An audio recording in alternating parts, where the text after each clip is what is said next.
Here we are to find out really useful ideas and techniques on PR activities and poster creations. A very good afternoon to you all. Welcome to Division L PR Masterclass, our very first training session for the year. I'm Raghunath, your Sergeant at Arms from ACE Toastmasters. We are happy to have here District 105 PR Manager DTM Deepa Surendran, Division L Director Stephen George, Assistant Division Director PR Division L Anup Chandran, who will be doing this session today, and all the other lovely Toastmaster family members. The mission of the Toastmasters International is we empower individuals to become more effective communicators and leaders. As with any other Toastmaster meetings, we have three taboo topics: sex, religion, politics. Since this is an online meeting, I request all of you to keep your microphone and videos muted to avoid any disturbance during the session. I would like to summarize the masterclass session by Toastmaster Anup Chandran. There will be three segments in the session. The first segment is PR tips presentation. The second segment will be live poster review. The third segment will be live poster creation. The first segment, PR tip presentation, we will discuss about the tips, tricks, and do's and don'ts of the public relationship. This session will take 40 minutes. The second section will take 25 minutes, where we are going to do 10 minutes of review of the posters and 15 minutes to summarize and share. In the third segment, we will be doing a demo walkthrough of Canva. It will be an interacting poster creation session. I would like to add more details about the second segment, which is most important one. We will be creating 3 breakout rooms, and there will be 18 members in each room. If you are willing to participate in this segment for poster review, please send a message to DTM Soumya Surendran. I'll repeat this. We will be creating 3 breakout rooms in the second segment, where we will be reviewing the posters. If you are willing to participate in this segment, please send a message to DTM Soumya. With that, now it's time for me to invite our PR manager for District 105. She's a Toastmaster for past 8 years. She was the past Area 5 Director, and she was the past Division 5 Director. Let me invite Madam Toastmaster Deepa. But if it weren't for the determination of that little girl from Ridgefield, the woman standing in front of you wouldn't be here today. Working at one of the top PR firms in Los Angeles, telling a bunch of junior publicists about the days when I was the poster child for the Geek Squad. You can't control the things that happen to you, but you can control the way you react to them. It's all perception. That is what public relations is all about. Thank you. And good luck. Good luck, guys. Good luck, guys. And what we need to understand mainly, we are not working for awards, but we are working here to create that brand image of public relations, of Toastmasters. As PR officials, we need to keep the public, the external audience, and the members, the internal audience, that is we, the Toastmasters, informed about club, area, division, and district activities through the effective communication channels and media relations. Good public relations keep, and we will build membership and gain public recognition. So what? Toastmasters International is a non-profit organization. Why should we do this? I'm sure you must all be thinking this. Why should I have to do public relations being in a non-profit organization? Any idea? Because we know Toastmastering is a treasure that has transformed all of us by making us good human beings, good communicators, and good leaders. We all are enjoying the benefits of Toastmastering.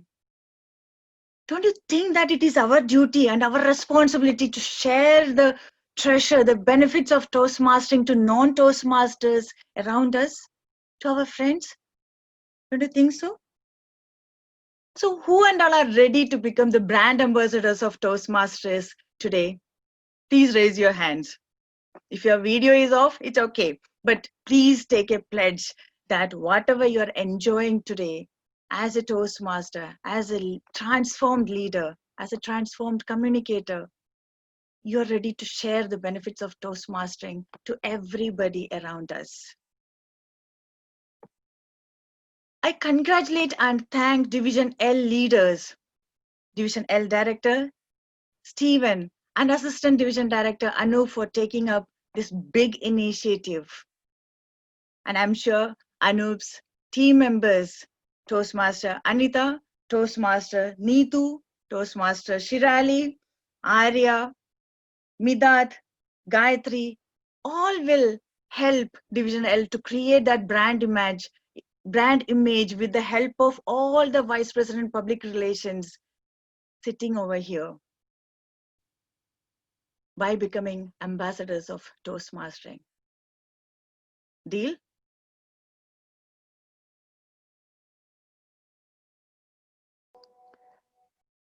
He was a Toastmaster for past 6 years.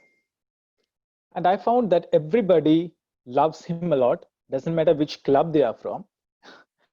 He is our Division L Director, Toastmaster Stephen George. Over to you. Thank you so much, Toastmaster Raghu, DTM, soon to be Toastmaster Raghu. First of all, thank you so much for that wonderful introduction. For those of you who are not fully aware of who I am, my name is Toastmaster Stephen, and I'm the Division L Director. What really warms mine as well as the entire Division L leadership team's heart right now is that we have Toastmasters from across the globe.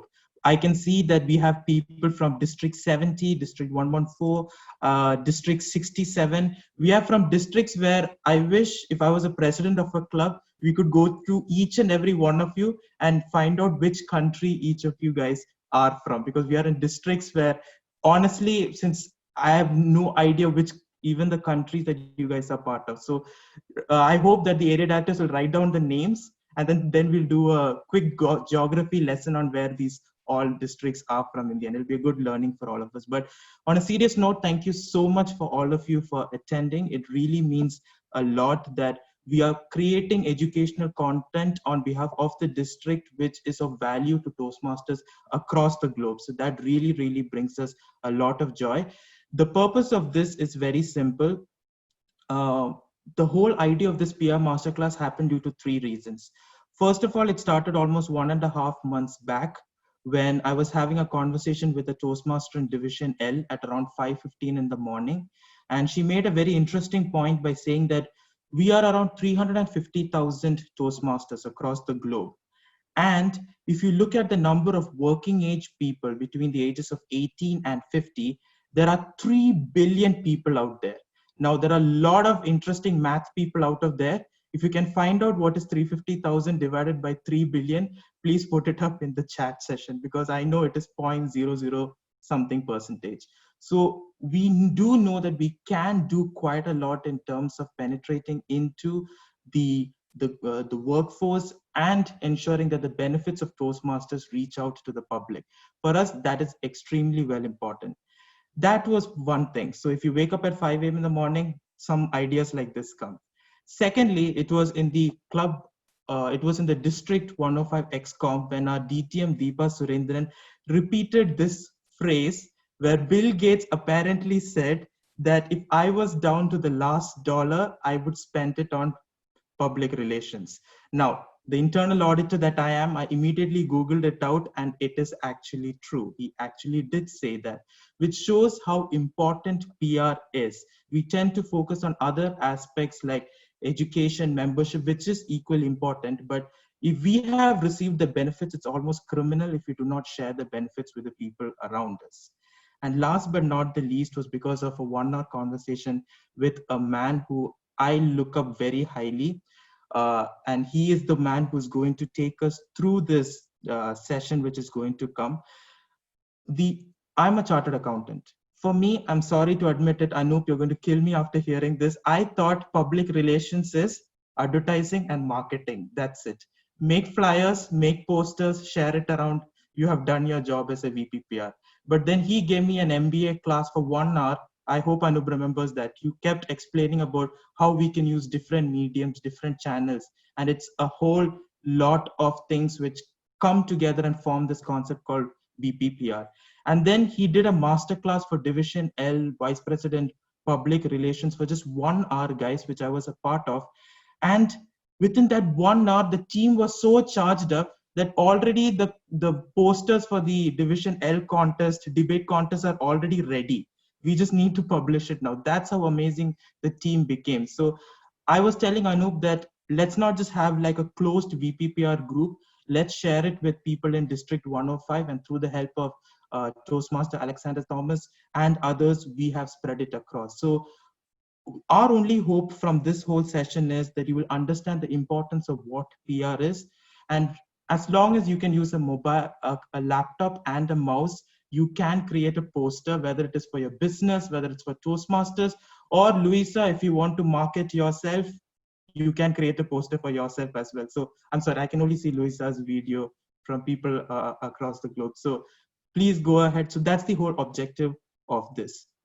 Now, one thing that I've learned about PR from Anu is that always make sure that you take a group photo, because after this, we are going to have almost 2 hours of continuous strong content.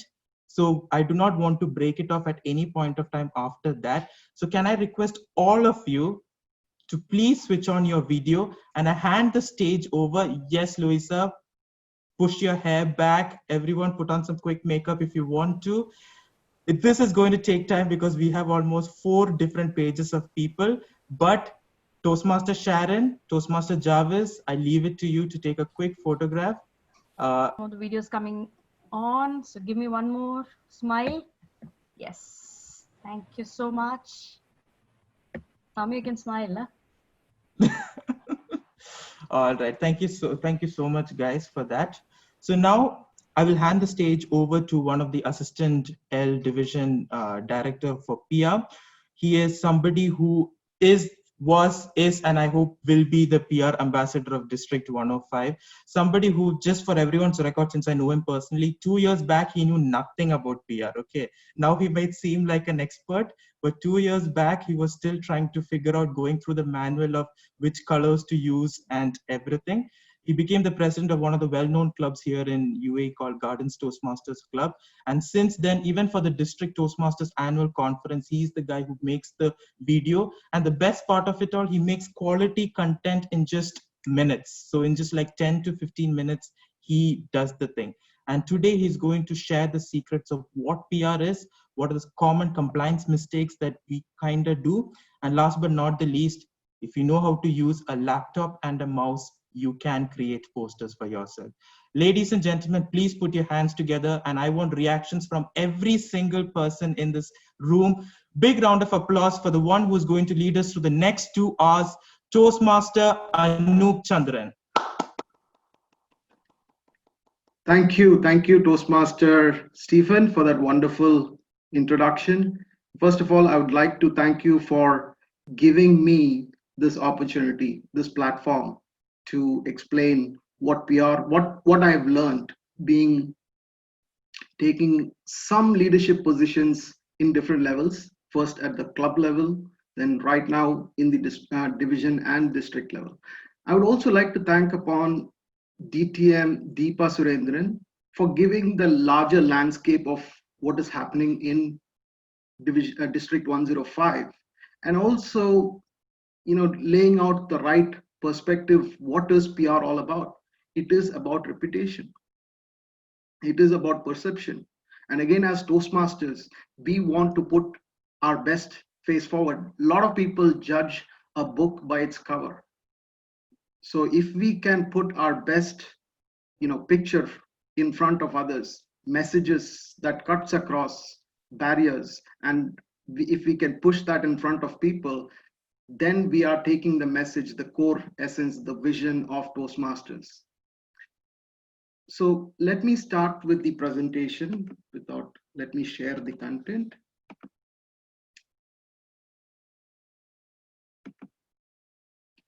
Can you all see the presentation? Give me a thumbs up. Yes.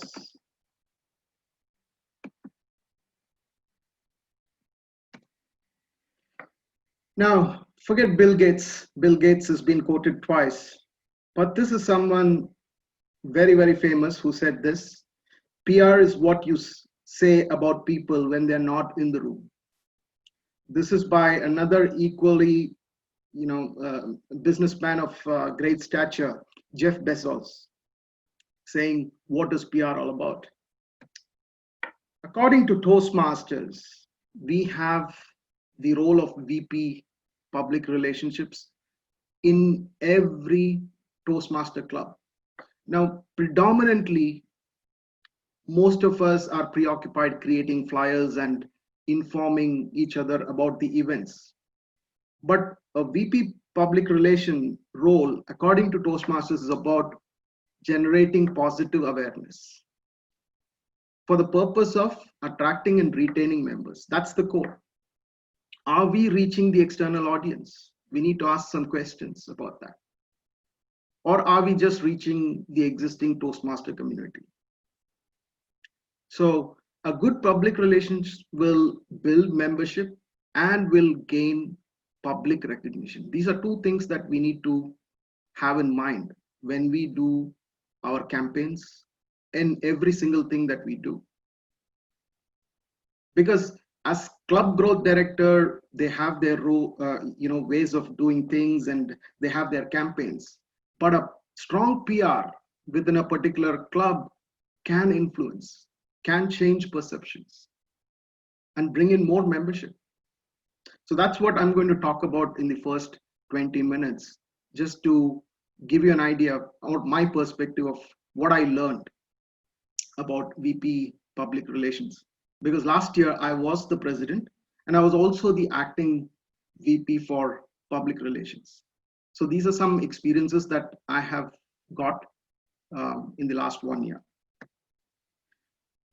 Going back, what the key responsibilities according to TMI is to protect the Toastmasters International identity and brand, define a public relations plan to promote Toastmasters and your club, work with other clubs and the organization hierarchy on various initiatives like this today.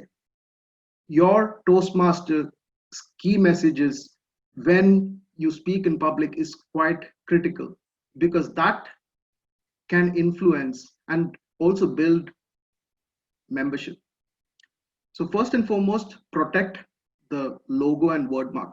This is a given. Every time we do something, we need to make sure that we do not dilute the identity. So that's why it's important that we follow certain guidelines. Here are a couple of resources that I would recommend if you are a VP PR.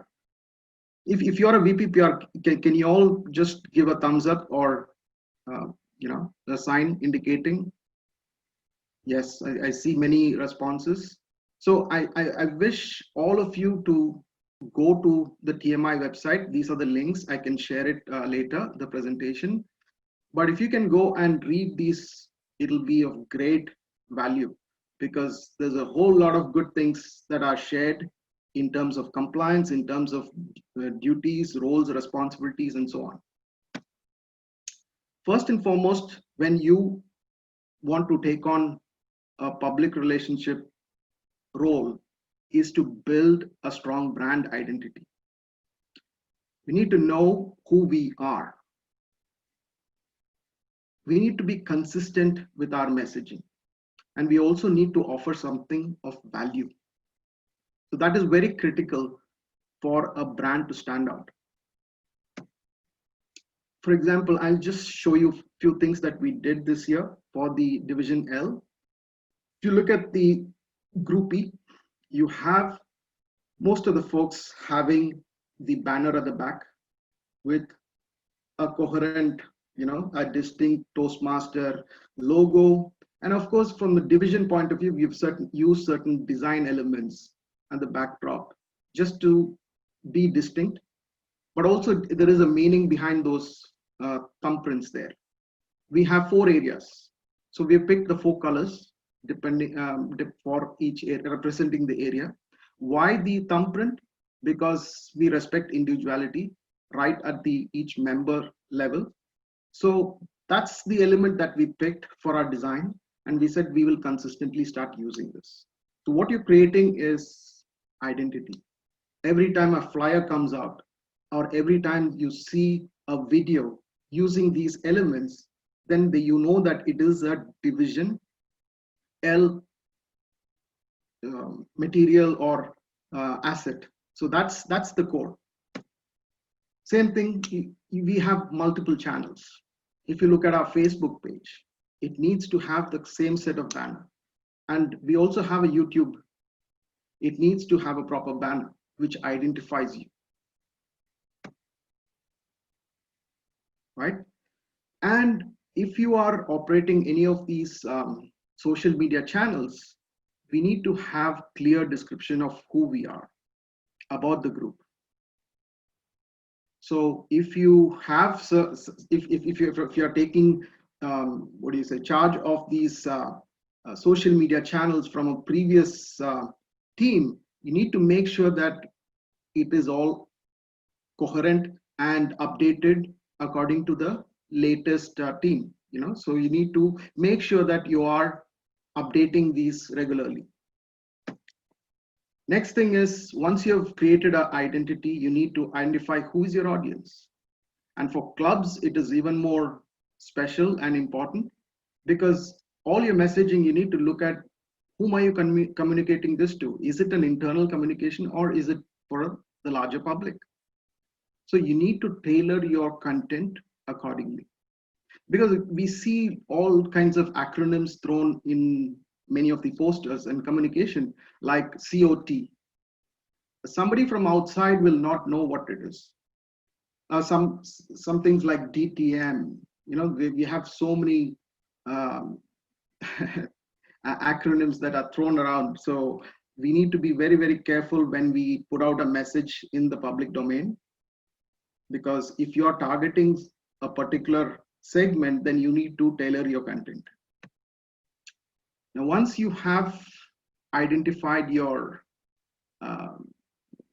audience, you need to choose the channels. Where is your tribe hanging out? What age group are you targeting?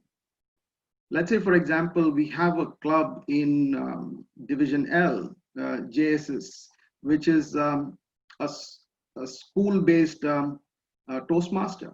So should they be targeting anyone and everyone as members, or should they look at people with common interests? Maybe school teachers, maybe folks who are in the education space.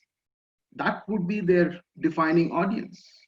So if you define your audience, then you need to figure out where those people are, what are the ideal channels for you to target. Does, let's say, for example, Twitter make sense? Does Instagram make sense for you? So you need to figure out the right kind of channels and what is the effective way to reach them. When it comes to channels, each channel is different. They have their own set of formats which are ideal for them. For example, if it's an Instagram, you need to look at a square-based, post. Whereas a Facebook, it's more of a portrait, or you could have a landscape, and the sizes are different. So you need to pay attention to this format. For example, YouTube is the ideal place to put a long video format, rather than putting a larger than 1 minute video on Instagram, which will not fly. So you need to find out what is the right kind of format that are suitable for your channels. Now, once you fix the content, you need to promote it. Now, find out what is the best time to promote this. because not everybody hangs out on Facebook all day. Probably most of them have a habit of checking on Facebook between 7 a.m. and probably 8 a.m. or maybe in the evening after work from 6 to 7. So put your content out there when it is appropriate. Be consistent. Have a cadence when you will post. Is it going to be on every Wednesday? So there are some clubs which are doing that. For example, some of them have daily cadence. I know Sharjah Toastmasters and I think Fujairah Toastmasters, they have this daily cadence of putting word of the day, idiom of the day. So you need to start picking on your time and also be consistent in the posting. And pay attention to what you actually put out there when you're putting a video or a post. How do you put the description? You need to have tags, you need to have keywords. These are important because the algorithms in all these social media channels use those keywords and serve them up to the audience. So if you don't tag them, it'll think that it's not relevant. Let's say somebody searches for Toastmasters in Dubai.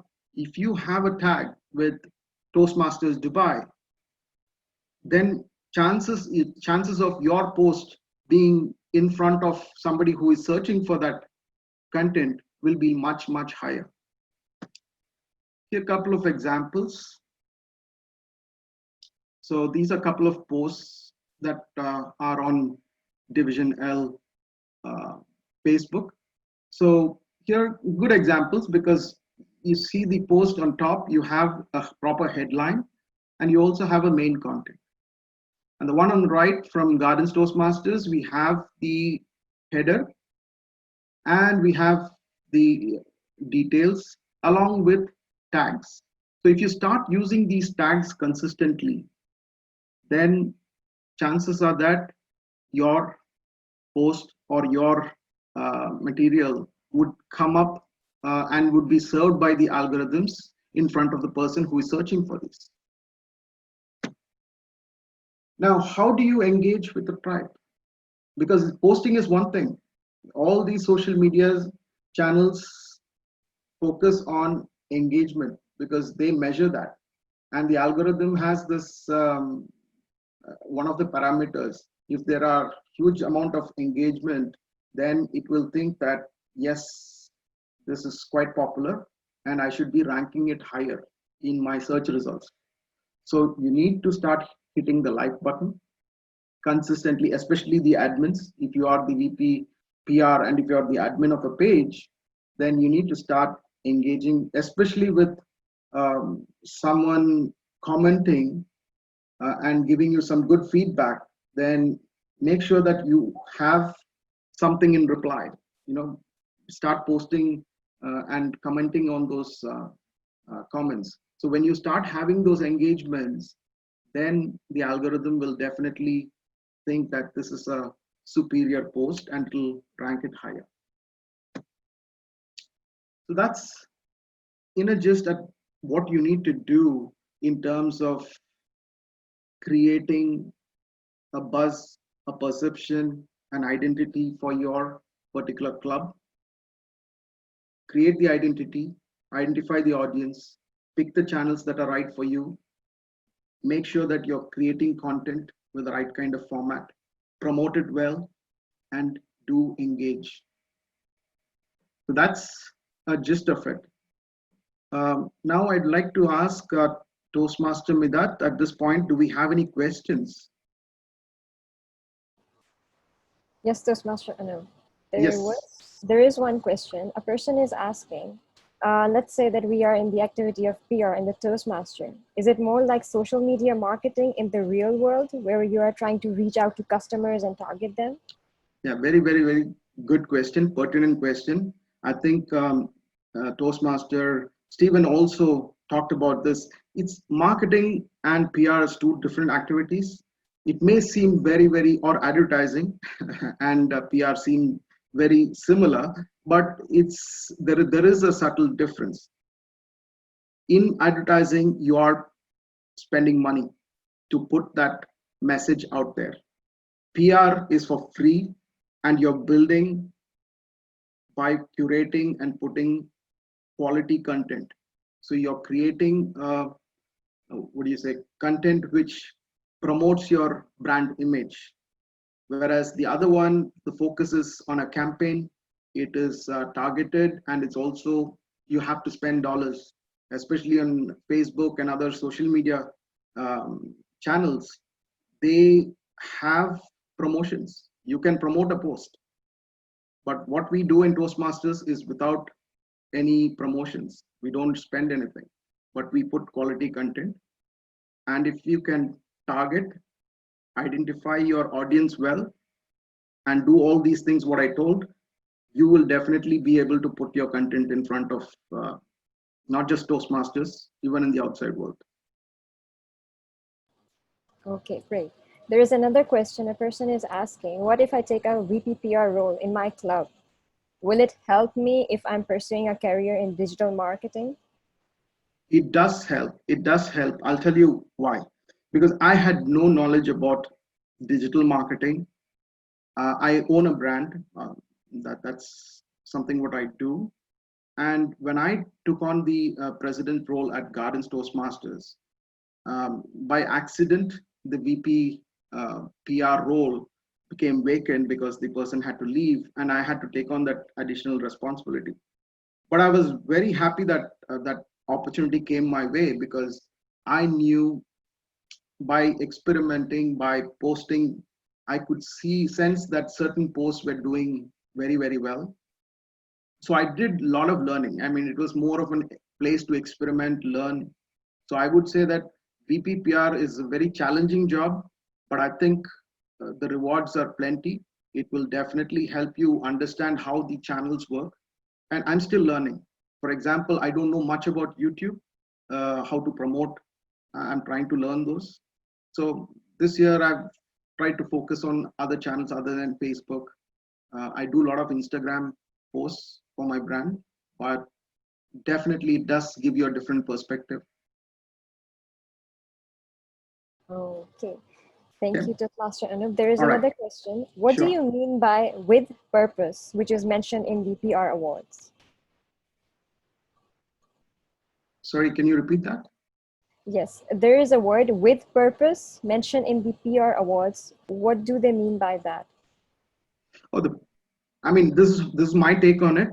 With purpose, see, I would go back to the initial slide which I had, which is from the Toastmasters International definition of what VPPR is all about, and that is to promote Toastmasters brand, the brand recognition, and making sure that we are showing Toastmasters International in a positive light, and also we are promoting the values, the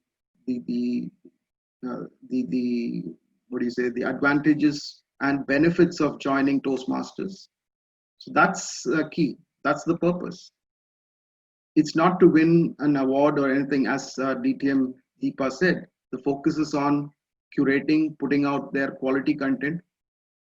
Yeah, poster is nice, it's aesthetic to look at, but is it providing value?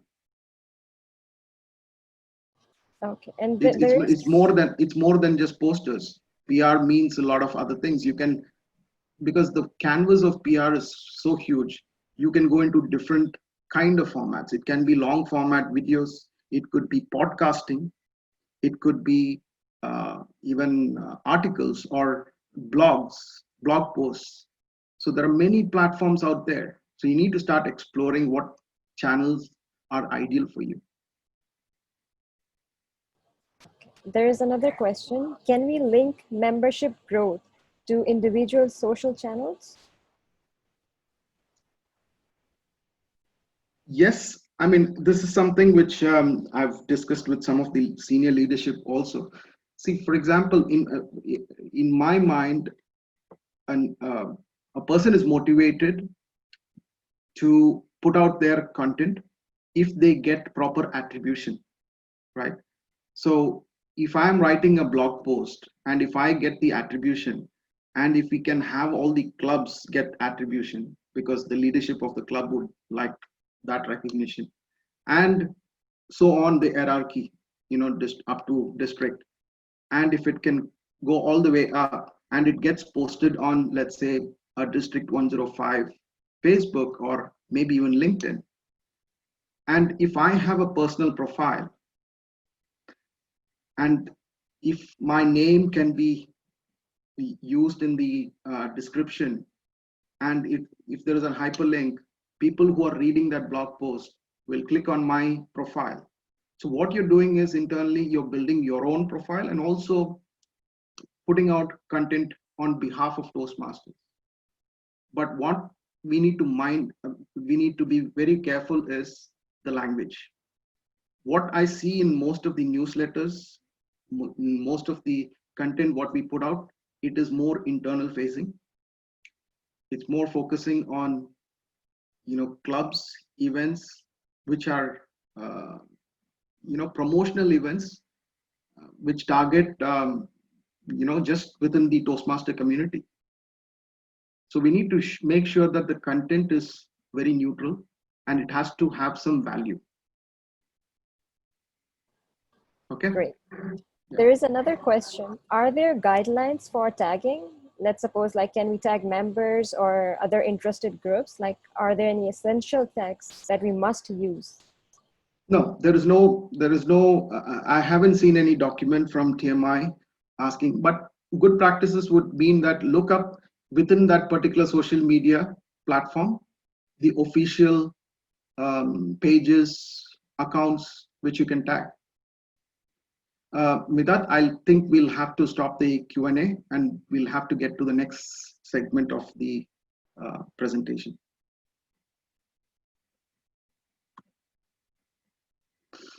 So if you look at Division L, these are the channels that we are focusing on. We've been traditionally on the Facebook.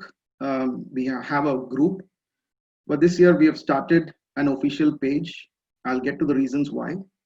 Then we have recently started the Instagram, which is growing in stature from a platform point of view. And of course, YouTube.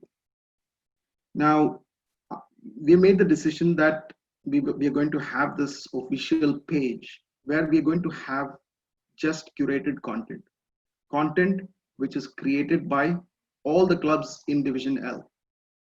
The contributions from each member will be posted there.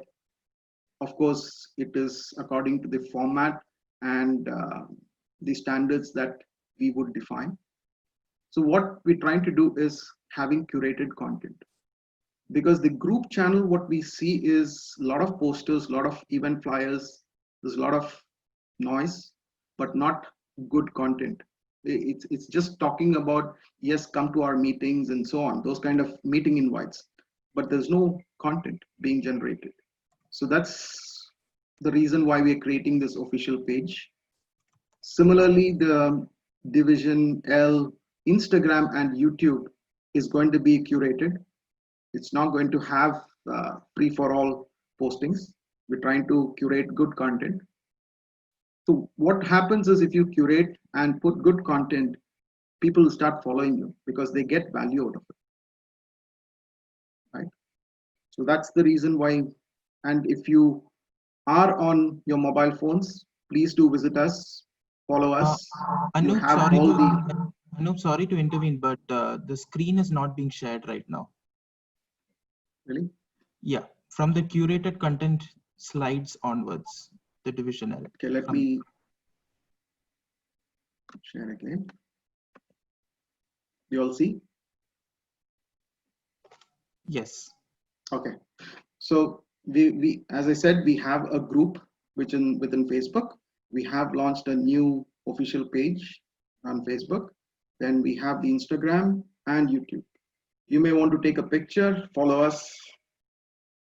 These are all the handles that we have. Now, in order, you need a team to start curating content and putting things together. So this year we are blessed to have some wonderful people coming together. And I'm thankful for my team, Toastmaster Shirali, Toastmaster Gayatri, Toastmaster Anita, Toastmaster Midat, Toastmaster Neetu, and Toastmaster Arya. Wonderful people. They are working so hard to make it all happen. So hopefully you will be seeing some good content out there. Now let's get to the meat of this whole event, which is about creating effective posters. So before we get on to the hands-on poster creation, some tips to create effective posters. First of all, it's not like advertising or any other place where we have some leeway. We have some tight TMI brand guidelines that we need to adhere. So I would request all of you to go see the brand manual. These are some excerpts from the extracts from the manual. First and foremost, logo. It needs to be as depicted here, not having enough gap, and we cannot distort that video in any form. On the left, you might see that there is something called I am just saying. That's not a tagline. So clubs, areas, divisions, there are no new, you cannot put any new taglines. The only tagline that you can have is where leaders are made. That's the official tagline. I'm just saying that's not a tagline. So I did some Googling and I found that it is a club in Colorado. So whoever was in the design team probably thought that, okay, it's a fun thing to put their club name out there. So all you can do is you can put under the logo either your area, district, division, or the club name. Right. When it comes to colors, they've defined the palettes. The main colors are maroon, blue, gray, and an accent color of lemony yellow or happy yellow. Yeah. So these are the only things. But here's a tip. You can sort of extend this color range by using gradients. So when we go on to the tool, I'll show you what a gradient is. Of course, black and white are acceptable colors too. If you see the brand guidelines or brand manual, they have elements of black and white. And of course, here you can see the example of gradient here. If you see the left-hand corner of this page, it is a dark blue, which is the original blue, and towards the right, it is a very light shade of blue. So that's called gradient, where you start off with a darker shade of a color, and then use gradients to lighten the color. Yeah, so that's acceptable. From a font point of view, yes, there are limitations. You have Gotham, which is a very clean looking, modern looking font, which you can use for headlines and subheaders. Then for the text, you could use Myriad Pro. Of course, they've also mentioned the alternatives because these are paid versions, and most of the tools do not have this as a default, these fonts. So there are alternatives, free alternatives like Montserrat, especially if you're working on Canva. Montserrat is already there natively. And you could also use Sans Pro for instead of Myriad Pro.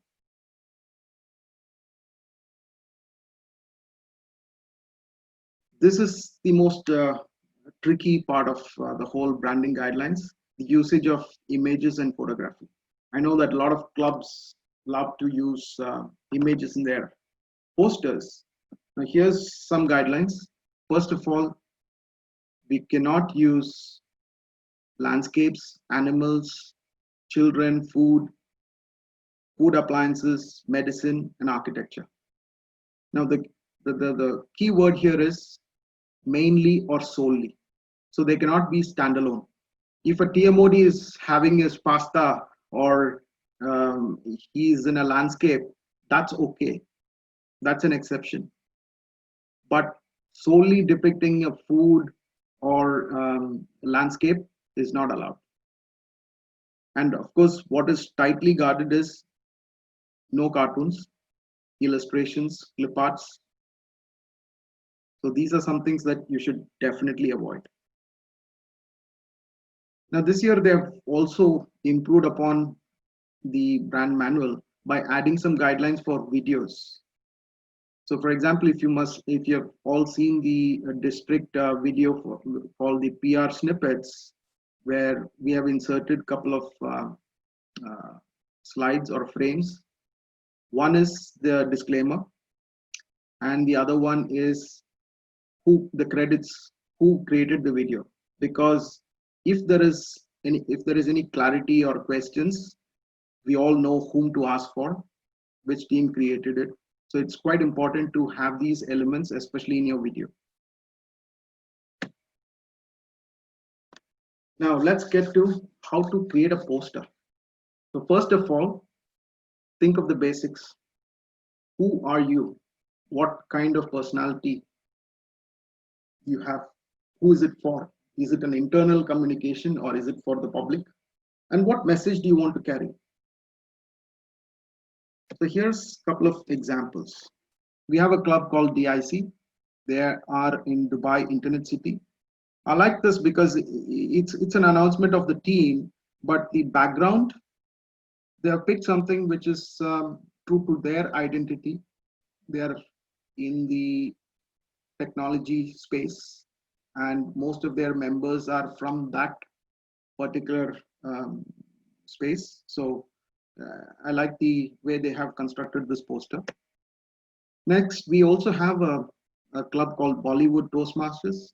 Here the persona is different, very vibrant, and they have a unique identity, and they appeal to a particular kind of audience who want to be part of this club.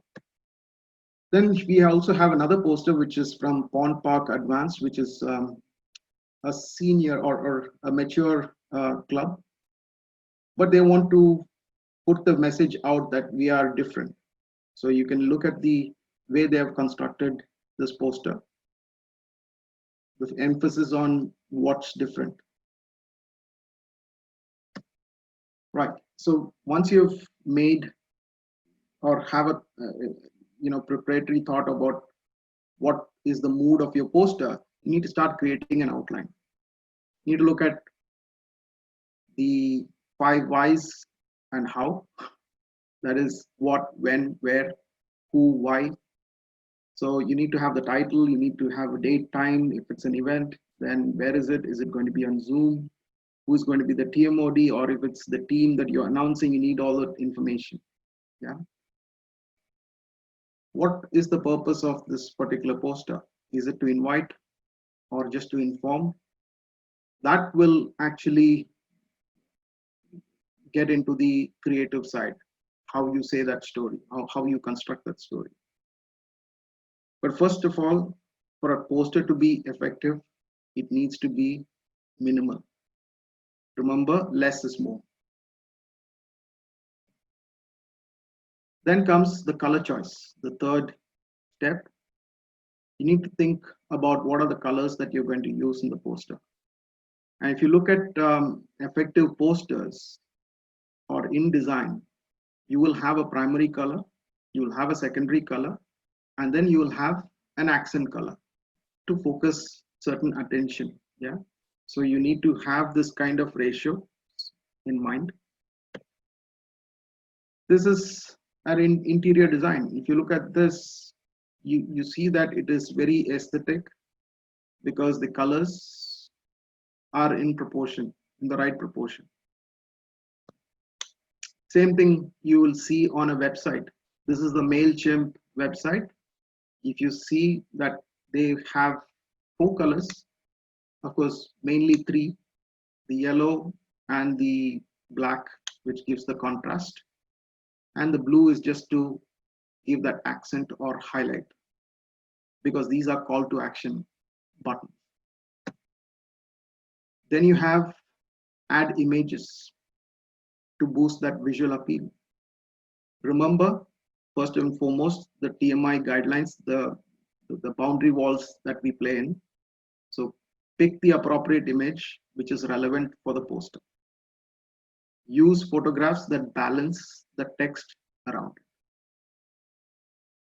right? Here's one example which I really like. Here's where you have text and they've cleverly used the image embedded within that text to give that emotion.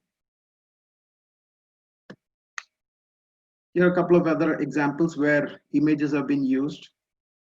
And I just wanted to highlight this second one where the TMOD is eating probably a noodle, right? So this is okay and this is acceptable and you're playing within the TMI guidelines. But if you just show the noodle and just have a title called food, then I think you're violating that guideline. Here's another set of example. This happened a couple of weeks back, where someone just pinged me and said, "Anup, have a look at this poster. Is this fine?" First and foremost, the one on the left, it's just an image with some text overlays. Is not acceptable because it's solely portraying a landscape. But if you have a context of the TMOD having fun, then you are still within the guideline. So these are some things that you need to keep in mind. Of course, these are no-nos. Then when it's time to add copy, you need to think about the structure. What's your headline? What are the details? How does it flow? What are the fonts to be used? Let me give you an example. What do you see here? Probably you see a set of or a grid of circles, right? Now, if I change one of those elements, your eye directly goes to that particular black circle.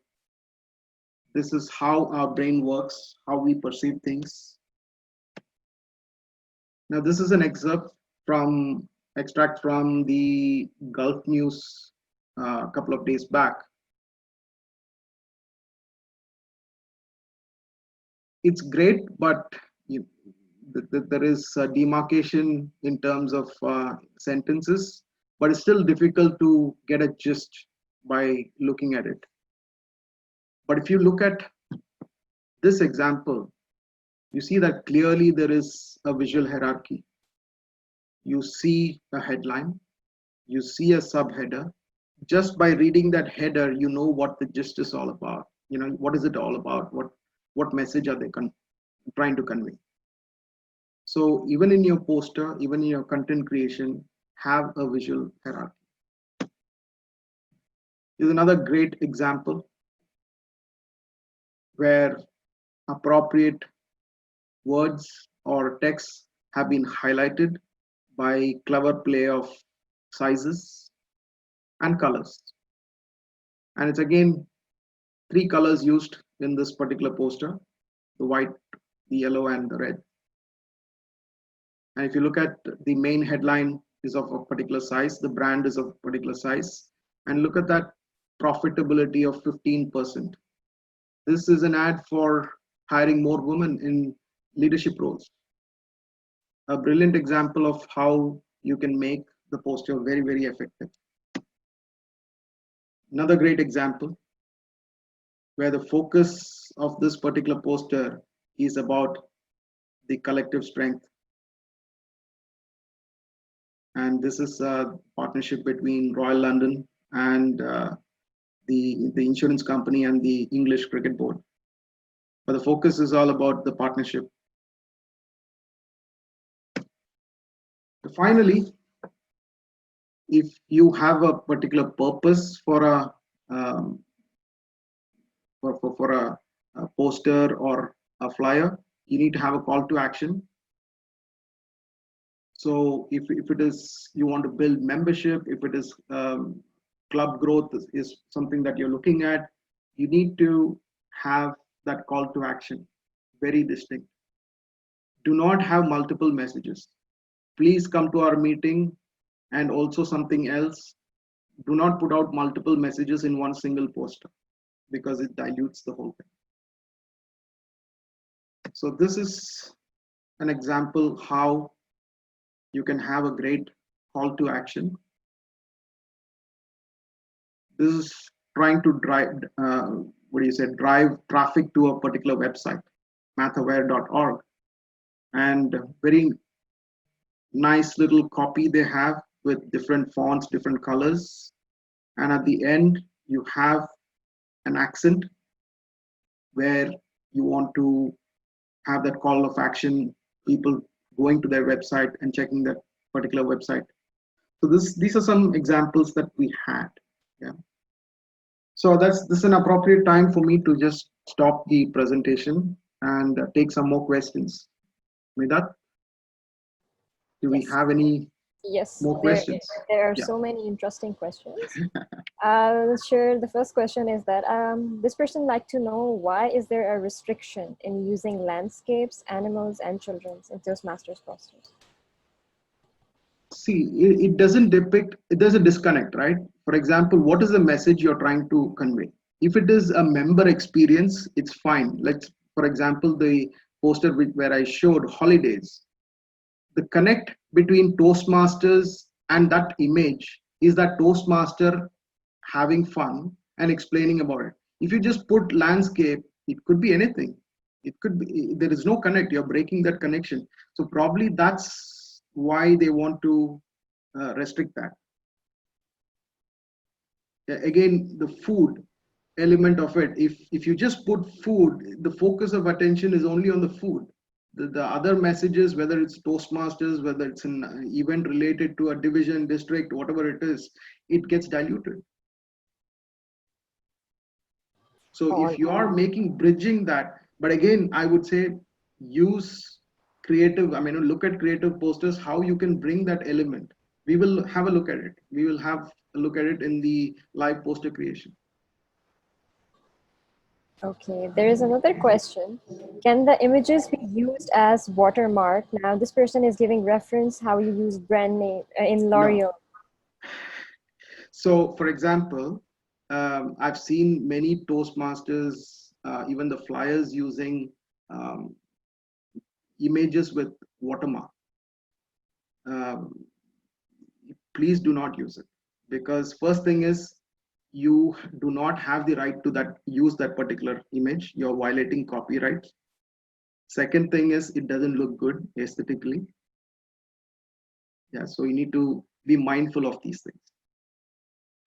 I hope it was answered to the question. Okay, there's another concern. What exactly do you mean by illustrations? Can you show some examples? We'll take that up during the poster creation. Illustration is like a caricature. That's a quick answer. Like cartoonish, you can actually use software, like you can take a picture of yours and make it like a cartoonish or a caricature kind of image. Those are illustrations. Okay, so now what we're going to do is we're going to get into the next segment, which is the poster review. Now, as Sergeant at Arms explained, we're going to have 3 groups, and all the 3 groups will be given a poster. They're going to review it, have a session, and once they come out, they're going to summarize. Yeah. So let's kick it off. And meanwhile, in the lobby, we can still continue with the Q&A. Thank you. Sergeant at Arms. Yeah, Zoom Master, just give confirmation once the people have moved to the breakout room. Sorry, Anup, please. Yeah, thank you. Yeah, the breakout rooms are open now. Those who are assigned can go there. Okay, great. With that, do we have any more questions? Yes, there is another question that I hope that person is still here. They were asking, do we need to conduct market research to identify our tribes? That's okay, not a market research. I would say if you're a club, I'm sure you have an history. Either you're a corporate club or an open club. you need to have that XCOM meeting to figure out who is your target market. Whom do you want to target to be members of your club? And then based on that, you need to look at what are the appropriate channels to focus upon. For example, I talked about the school. Maybe their tribe is people who are in the education sector. So in Facebook, you can do directed campaigns and so on in all the channels. And these days, they provide a lot of tools to curate or probably put the right kind of tags to attract the right kind of audience. That's one example. For example, someone who is looking at, let's say, corporate clubs, or you need to look at the right kind of channel where leadership is. Maybe LinkedIn could be a channel for you because most of the professionals are there. And today, TMI is already there in LinkedIn. Okay, Or now I is it have, Friends of Yoga? I mean, if it's Friends of Yoga, most of the yoginis and yogis are on Instagram. So they spend their time there. okay, now I have another interesting question is that can we use leaders' pictures while putting their quotes? For example, can I use Bill Gates' picture and his quote or just the quote? Yes, you can. Yes, you can. I mean, according to the brand manual, there is no restrictions on that.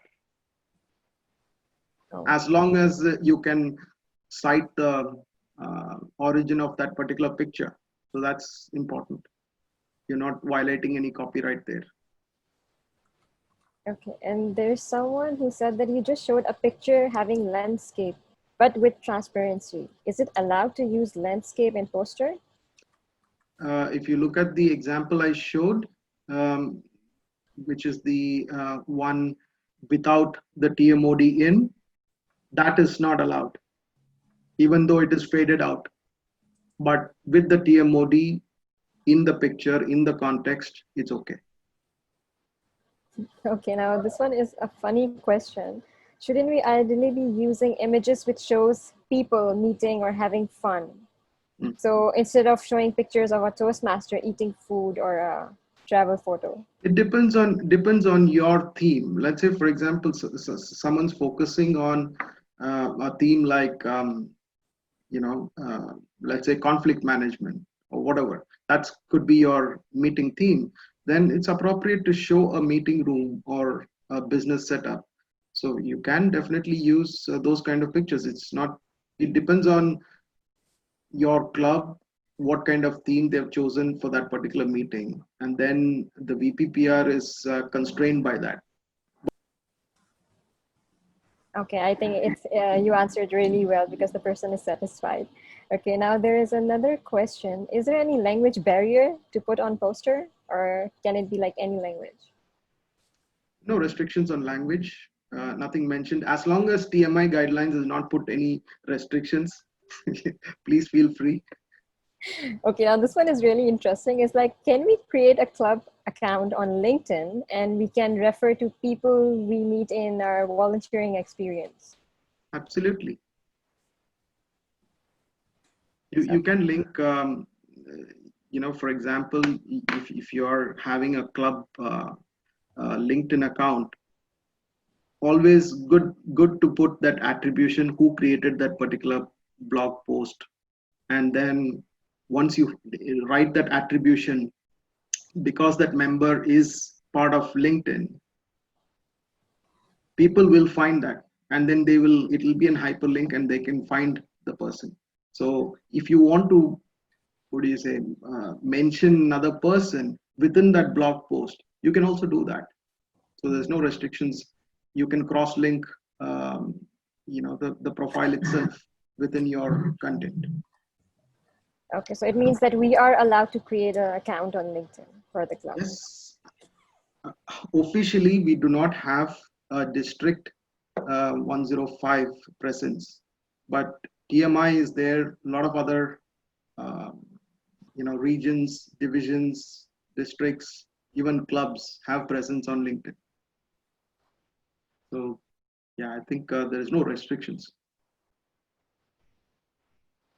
Okay, and there was this person who was asking to show examples for illustrations. Would you like to share it now or later? Let me share that. I'll go to example of an illustration. It's almost like cartoons. Yeah, does this help? Okay, so I believe that the person is satisfied with the answer. Encourage members who are not on social media. See, I believe that from a PR point of view, social media is not just the uh, only channel to reach. One is word of mouth. Second one is these days everybody is on WhatsApp. Peer-to-peer communication is far more effective than, um, in fact, social media. Especially someone like our Sir Alex, he's so connected. You give him a post, it will reach many people.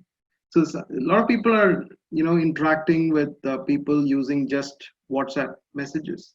So if you are in the right kind of or right kind of influencers, that's the right way to approach. For example, look at people who have that influencing capability, and if you can go through them, then you have an amazing reach and much more curated, because putting out in the social media has got its own limitations. You need to build that tribe. It takes time for that followers to follow you regularly, but influencers definitely on. Okay, there's another interesting question. One more just to add to the previous one. Sure. Ideally, as PR, if you have contacts in newspapers or any public press related, you need to think about, can you tap into those kind of folks? Because if you can feature something which is of great value, not just very Toastmaster centric, if you can put out content which is of value for anyone. Let's say, for example, how to conduct an online meeting in these difficult times. And if that has got some unique, there are tons of articles, but if your article is very well written and is of universal appeal, approach a particular journalist. And if your club is attributed, that's PR for you. Okay, now there's another question. Can we do font art while preparing posters? Can you repeat that again, please? Yes. Can we use font art? Like putting the fonts in different art forms on the posters? No. You need to follow the fonts which are given to you, Gotham, Myriad Pro, but you can stretch that. I can show you how you can play with colors and certain design aspects to create some effects or create some impact. So you cannot have funny fonts, some fonts with very loud characters and those kind of things. Maybe a handwriting kind of free-flowing fonts. You can't do all those kind of things. Stick to the font, but you can add color and certain design elements to enhance the look. Okay, now this question is, Toastmaster International is providing web pages for the clubs. So are they providing for area pages or for the division separately? I believe it's only for the clubs. Unfortunately, but I would ask you this: does it make sense? Ask the question. When you have a website, you need to curate that. You need to maintain it. Is it worth the trouble? Because these days people are not going to go to a single, let's say unique website. How many people will go? Even I don't know about District 105. How many people go to that website? Because people don't have time. They are already there on the platforms, and the platforms is providing them, all kinds of content in terms of whether it's Facebook, whether it's LinkedIn, whether it's Instagram, whatever. very few people go there unless to download specific resources. Like even I go to TMI's site only to download a few things, maybe read an article here and there, but I don't spend my time there. Okay. Now, there is another question. How about the fingerprint marks on the background? Are they allowed? I think Yes, he's it's a referring to the design one. element. It's a design element. Professional. It's a design element. It's not cartoon. Okay, and then there is another one. What if the meeting theme is based on kids, cartoons, or medicines? So can you give an examples like how can we utilize that? One is if you're having something like that, do not show the medicine directly. You know, you can have people there, people maybe in a hospital kind of setting. Yes, if you want to put the text to add that logic or make that connect, you can do that. So use of imagery, use of maybe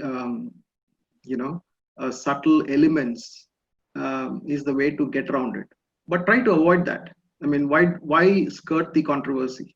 Because these are all things which the guideline says do not use it. So you can always try to avoid it if possible. Okay, I think we can wrap up the session and then we can come again after the session. Okay, sure. Thank you. Have they all come back, Zoom Master? Okay. Yes, they've come Right. back. So welcome back. I hope the review, poster review was fun.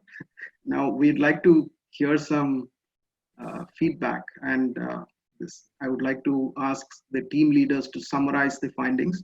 First, I would like to invite Toastmaster Shirali and group to present their findings. Please do share the poster so that everybody in the lobby can see it. And then over to you. Thank you so much, Toastmaster. And this has been a very eye-opening session for me. Every time I do a session with you, it's eye-opening. So I'll just share my screen quickly.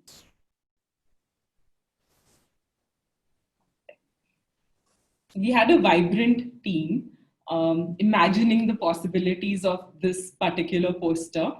Right. Let's start off with the positives first, because there were a few positives.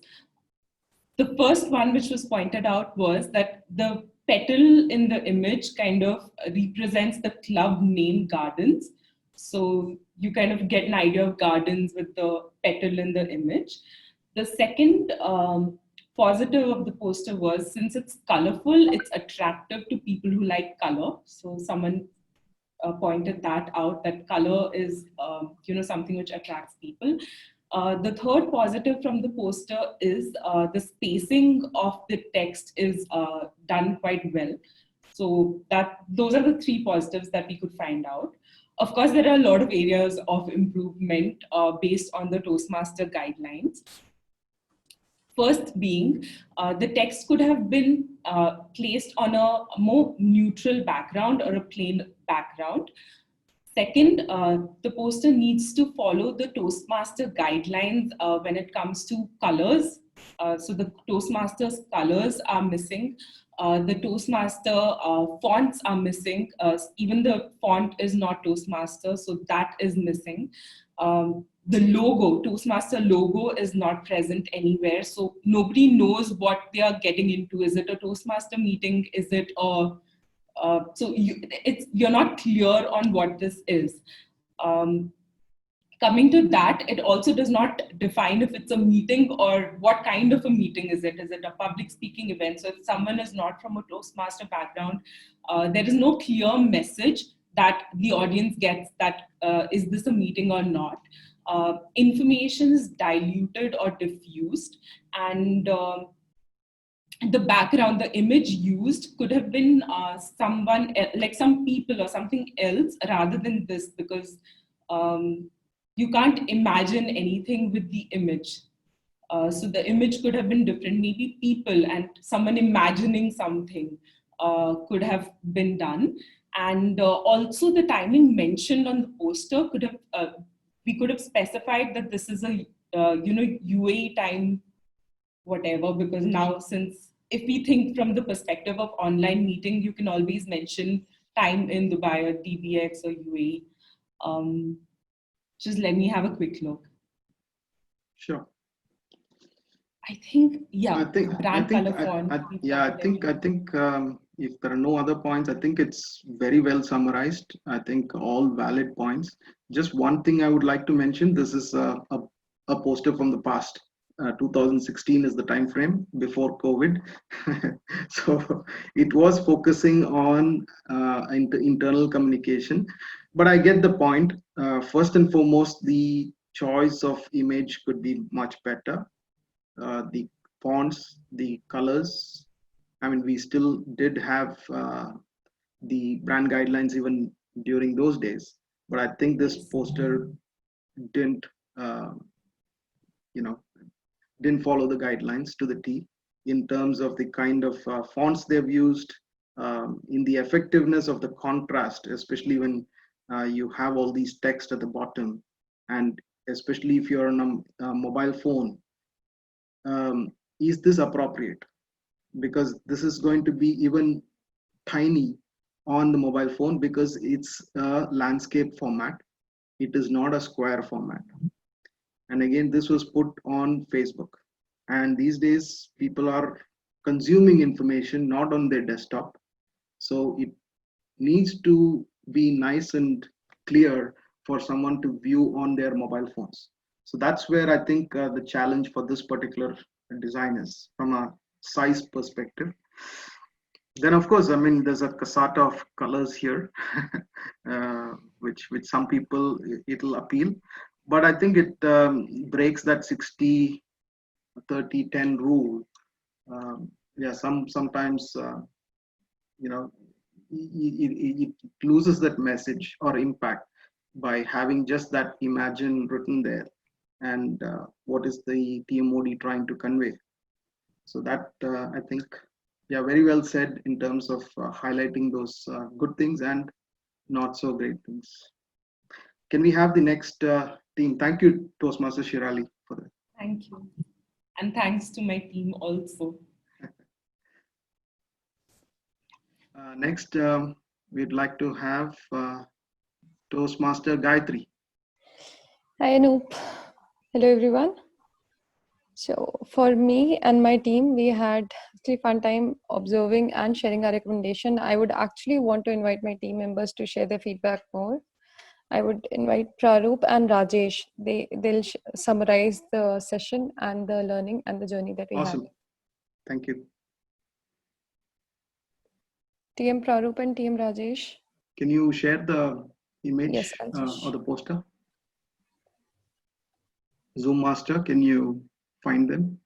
Hey guys, yes. So it was still on mute and there was a setting. So now it is enabled and we can speak on. So I would just like to go ahead and give some points. So we had a discussion as per our team, and with some points, this poster can beautifully stand out and get that impact which they were trying to.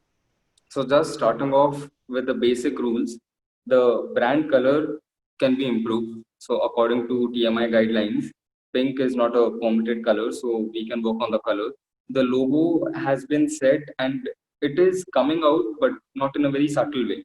So we just need to put that logo there, but also maintain the consistency and on the TMI background color.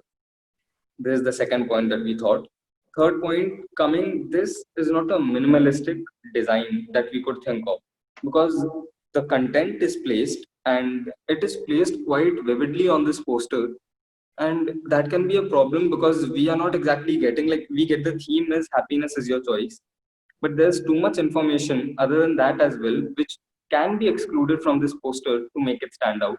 So let's select the speeches, evaluation, and table topics. This can be actually included in the agenda. And this can be removed from the poster so that there's less content. Fourth point is about the font. According to the TMI guidelines, I think the font is not followed and there's too much font variation on this poster. So like for every paragraph or every text, we can see that there's a different font used. maybe we can just improvise the focus by increasing or decreasing the font size and keeping one font style throughout the poster so that it's not disturbing to the eye. So these are the 4 points from my side, and the rest of the points will be summarized by Rajesh. Thank you.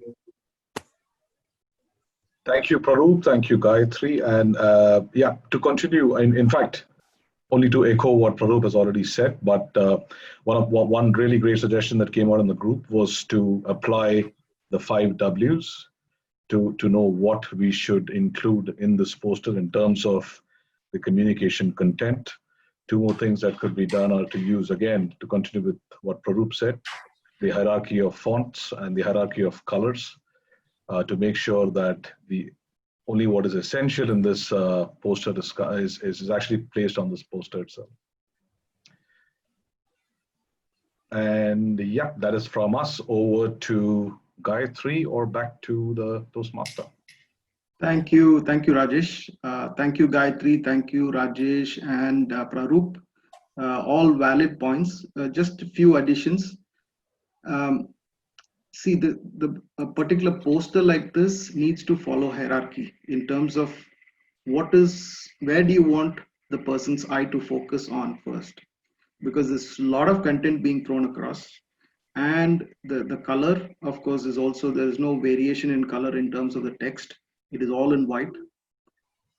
First of all, from an identity point of view, I have a problem with that logo being displayed like that. It is not clearly standing out. It's not very clear, and very poor quality of that image. And it also has this white background. Try to avoid this white background, especially if your poster background is not white. So try to use a PNG format, which is going to have a transparent background so that the logo is nice and clear. People can identify that this is a Toastmasters poster. And of course, as you've all summarized very well in terms of having minimalistic content, we do not need to have all these additional contents like speech, evaluation, table topics. And that too, the text is going on the vertical side, not on horizontally. It's very difficult to read. Do not put anything in a vertical text, because it's very, very difficult for someone to consume that. And of course, the amount of fonts used in this is incredible. I think we have 4 or 5 fonts included. And we also have these triangles and squares, and there's a picture inside, and then there's a record, and so many elements which are not really, and especially if you look at the text on top of that record, it's very difficult to read. It makes it very, very, because it's not on a plain background. So that's something which you can avoid if you can streamline that. All right, let's get to the next one. So thank you so much. Can we have Toastmaster Anita and team? Gayatri, you can take off the share. Thank you, Anu. We had a vibrant discussion in our room. Can you share? Sorry, can you share? Yeah. Yeah.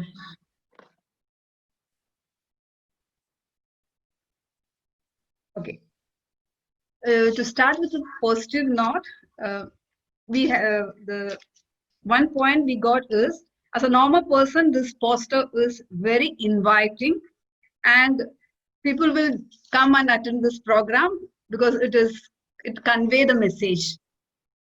But in the Toastmaster guidelines, if we look at this poster, the food, which the picture of the food, that is not allowed, and the brown color which is given, which is not aligned to the Toastmasters color, and the logo, the club logo, which is given where it is not allowed in Toastmasters posters, and this music symbols and a lot of colors in it, which is also not aligned with the Toastmasters guidelines. And the color pattern, like 60-30-10 rule, it is not, we can't see that in this poster. And some suggestions which our member put forward is, if TMOD is holding the food in her hands, then it could have been a better meaning. That was the points which we discussed in our group. Okay. Thank you. All relevant. Thank you so much for summarizing that, Toastmaster Anita. I think from a colors point of view, definitely yes, the brown is not the right color. The font in the middle, those are not TMI approved fonts. And of course, the biggest element here, where the eye really goes, is the food. And that's definitely not helping the message come across. So we need to see what is the intent of this poster. Yes, and whom are you targeting? And why should they come? Is it just for the food? So yeah, it defeats the purpose of the whole idea of what PR is all about, and promoting Toastmasters. So that's, for me, the impact of this poster needs to be on the energy, the enthusiasm, the learnings aspect of Take Debate, because this is a debate club. So for me, that message needs to come across, not the food. And I know that there is a small little icon there. Again, the thing is, if it is a design element, it's okay. How do you differentiate? Maybe if it is a logo, then no, you cannot use this. So you can actually try to separate that out in different posters. If you start using that in the exact space and the exact location, then people will think that, hey, that's some other organization. So you need to really be careful about how you use certain elements. Okay, that's it for me from the review of this particular poster. So I think we have some learnings. I hope it was helpful. Midat, do you have any quick questions there in the chat? Hope this was helpful. If it was helpful, please give your thumbs up. Yes, we have a question. Someone is asking to provide a link or perhaps name an app or website where they can create posters according to the Toastmasters International guidelines.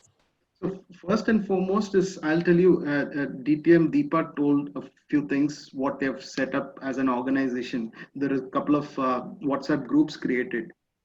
So I would say that reach out, be part, if you're VP PR, be part of that group. And for Division L, I've shown you the team that we have. You can always reach out to us in terms of if you want to get clarity on your posters. We are always there to give you some advice.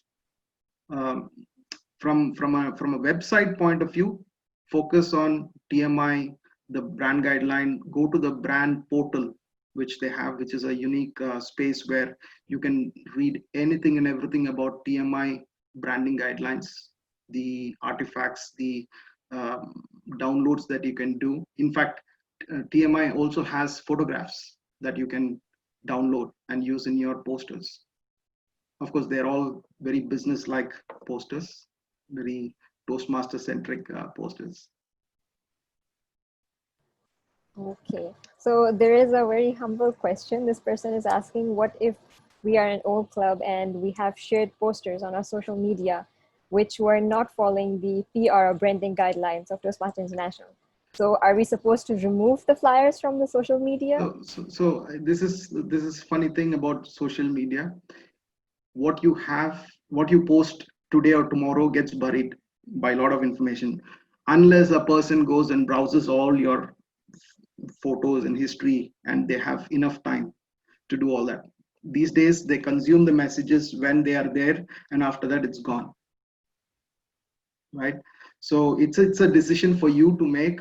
Do you want to start off from a clean slate, or leave that history, focus from now on, focus on the future? Yeah, how you want to create that brand for the future.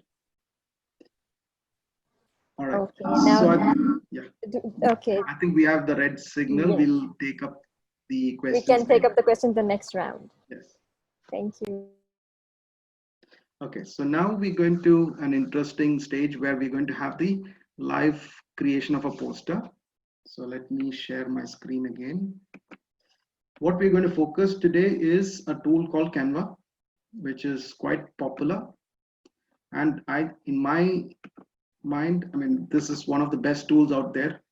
Earlier, I used to create some presentations on using Microsoft PowerPoint. But once I found Canva, I think it's incredibly easy to create. Yeah. So from a functionality point of view, from a usability point of view, this is one of the best platforms out there. I'll tell you why, because there are tons of templates that you can easily customize and make it your own. And of course, can you all see the screen? I have the Canva website open. Can you all see? Midat? Yes, it's Yes, visible. okay. Yes. So once you log into Canva, this is the home page that you see.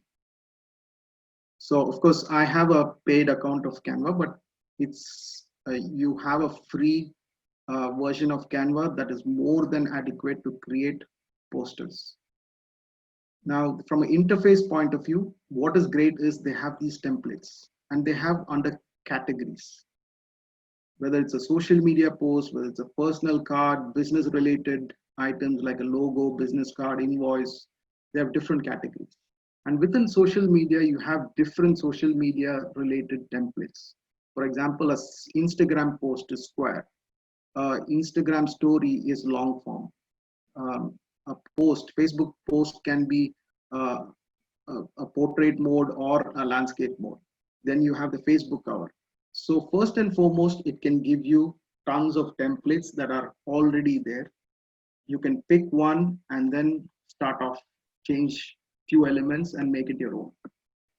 Then comes your designs. So if you've been working on specific things, all your designs are shown in under this particular tab, right? Then you have a brand kit. This is something in the paid version where you can add your own brand assets. For example, the TMI logo, this is my other company logo and so on. Then you have the TMI colors that you can add. There is a limitation in the number of colors that you can add in the palette in the free version. I think it's 3. Then another feature in the paid version is that you can upload all the fonts required. For example, the Gotham, I have recently uploaded the Myriad Pro. These are the 2 approved fonts. But as an alternative, as per the brand guidelines, the original Montserrat is good enough. This is a natively available font. Of course, with the paid version, you have the team. You can share your particular design and so on, and then collaborate. And you can also create different sets of folders and create designs under each folder so that it's well organized. Now let's go create a new design. Today we will try to create a poster, right?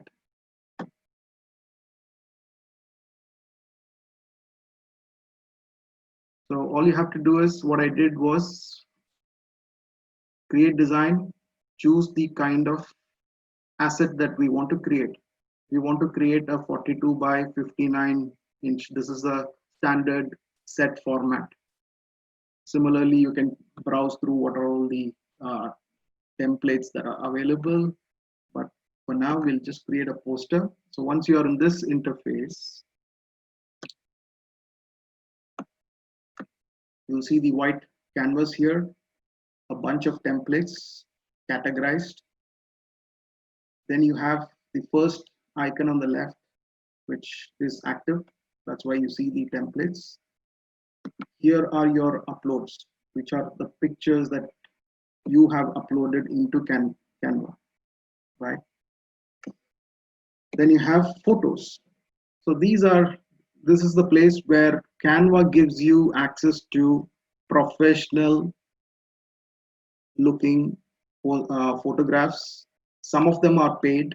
So if you hover over them, you'll know which is free and which. For example, if you have this crown and says Pro, that means available only to a Pro subscriber. That means if it's a paid version. But you can filter that. For example, saying I want to see only free. So these are all free content. These are all free photographs.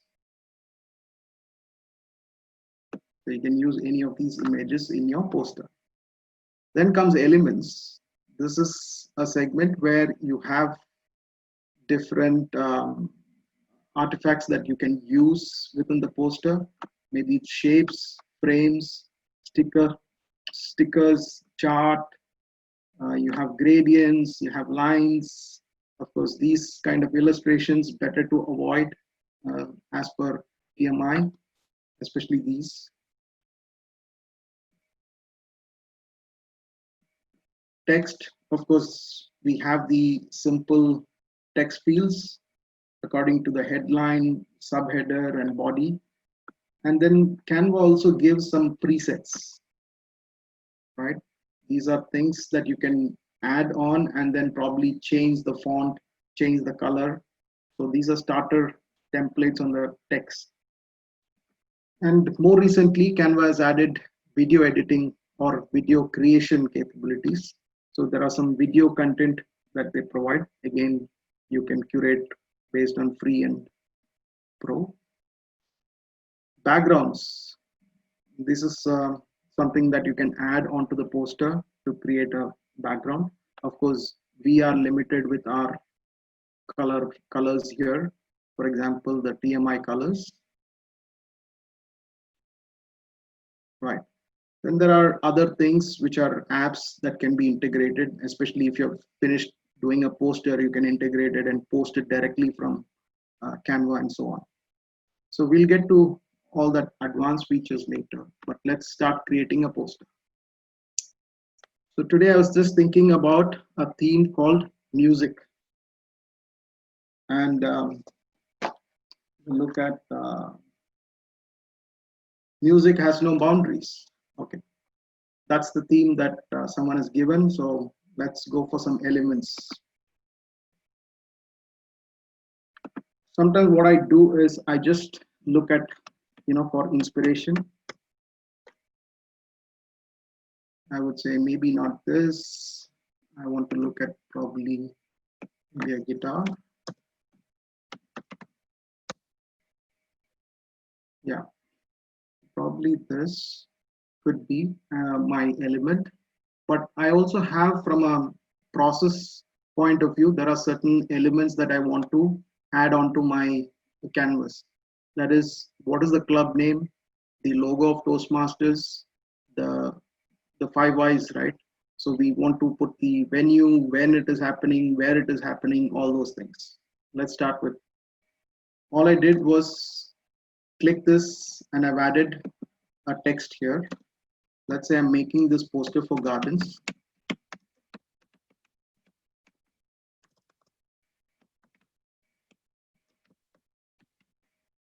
Right. What you can do is, if you want to decrease the size, you can just take the corner and drag it. It will adjust the size. And when you move this around, do you see this pink guidelines? You can use that to as an anchor to place your text. So probably here. And I need the Toastmaster logo. So I've already uploaded. Now uploading this into Canva is, all you have to do is go to the file system, copy that or select that, drag it and drop it here. Once you drop it, it is available for you to use in any of your project. So I'm going to drag that into the canvas.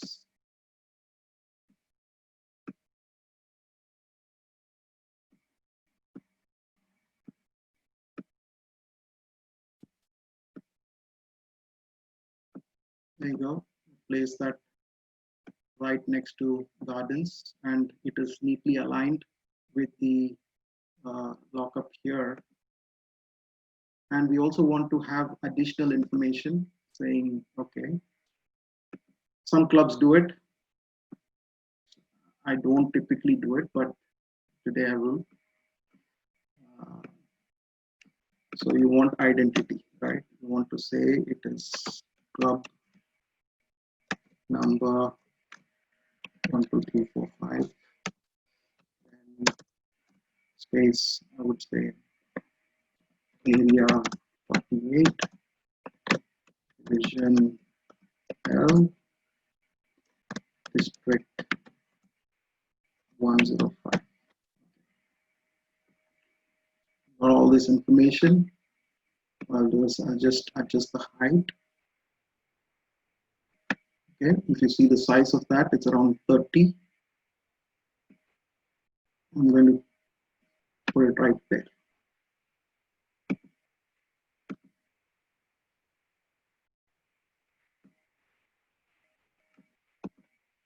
Okay.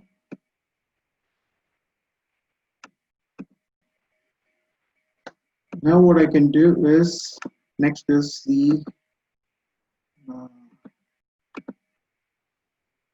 have the timing. Maybe I'll put the time here. It is on 11th August. Let's be minimal, no need of TH. So this is something called proximity. People will look at things which are related, clubbed together.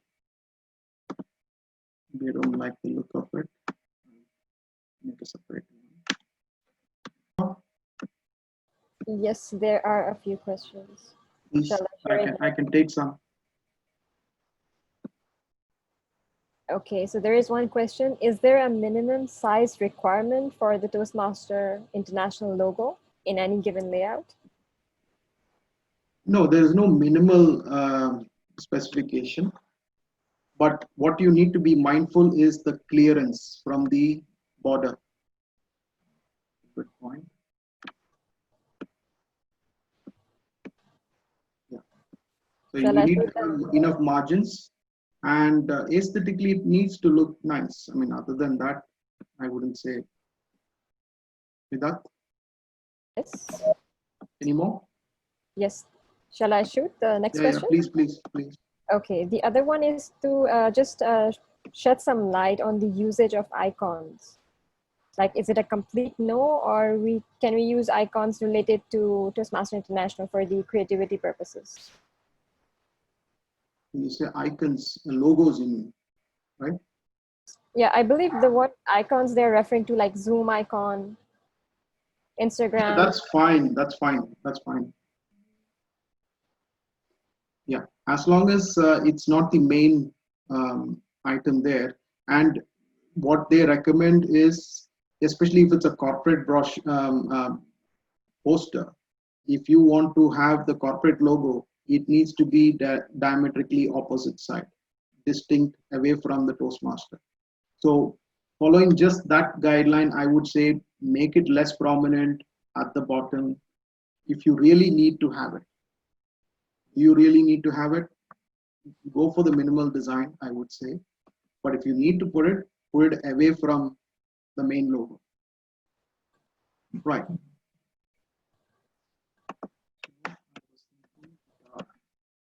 I need to be in the elements. I search for it.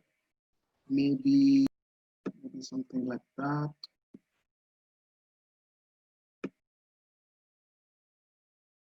Make sure it's nice and aligned.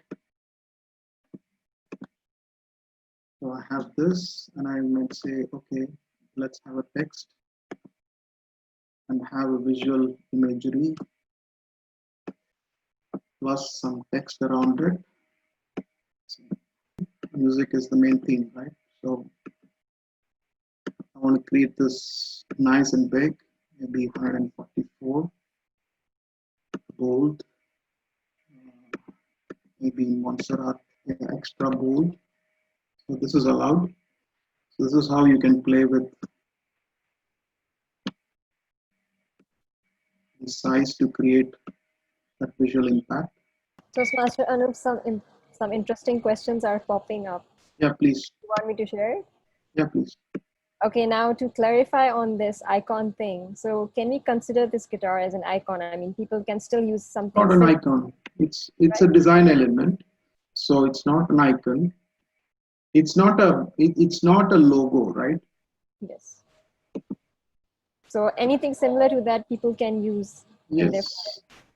Now, always I try to align at the edge. So then maybe this also needs to align to the right. I want to adjust the width of the or space between the letters to make it. Yeah, this is one thing we need to pay attention. All the text, wherever you want to try to focus on the aesthetics of trying to align with the margins. And in Canva, what you can do is if you want to select a few elements together, all you need to do is click outside, drag and select those, and you can then change by dragging the corners, right? So now it's nicely aligned. Something like this, I would say, but I'm not very happy with this design. It's not working for me. This is what I do. I mean, I'm just trying to see how I can create this. You know, when I sit for creation, sometimes ideas flow. I actually like this. Maybe I'll bring this element. You know what? This is a great idea, right? What if I just bring it like that?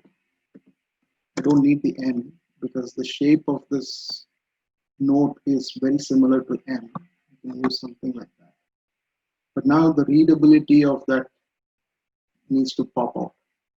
So what I'm going to do is I'm going to change the background. So if you go to background, you can click on any of these backgrounds, right? So I click this background.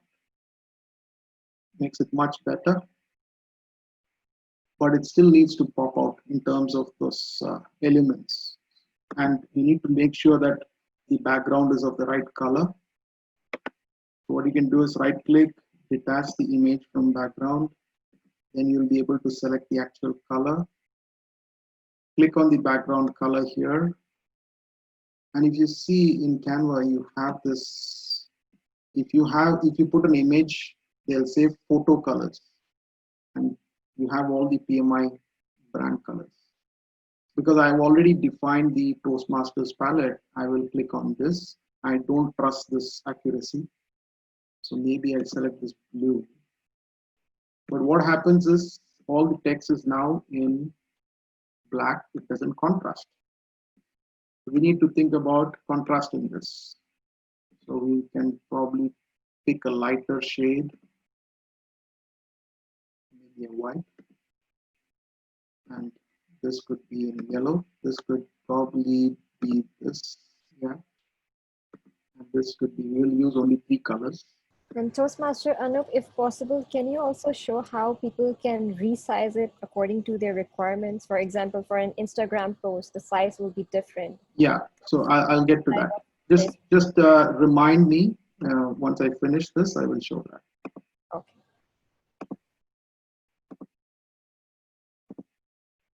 So now it's all lining. Maybe this needs to, maybe this whole thing needs to increase. Now one element is missing. Who is the TMOD? We don't do, see, again, from a minimalistic design point of view, some things are very obvious, especially if this poster is going to be something which is shared within the Toastmasters community. Everybody knows that this is a Toastmasters club, this is a logo, and this is sort of the theme. You don't even have to mention theme unless you're putting it out for external content consumption. Then you don't even have to say TMOD, just have to say Anup. But I'm not so sure whether this is really hitting this one. How can I use imagery here? I've just used some bits of elements to explain this and text. Maybe the TMOD suggests, hey, you know what? I need you to use some images to jazz it up. I'll go for another version of it, copied. So all you need to do is copy it, work on a different version. So I'll take off this. Now let's look at some images. And it actually has meaning because it's people having no boundaries, sharing the joy of music. But then the readability of this becomes less because of I've used the yellow. What we can do is we can play with transparency. By playing with transparency, you can still make it readable, have the same kind of an effect. Away from her face. If you want to crop the image, you can just double click, maybe crop it, drag this down, and pull it up there. Yeah, it's in the center. Music, yeah, that's fine. There you go. It's another.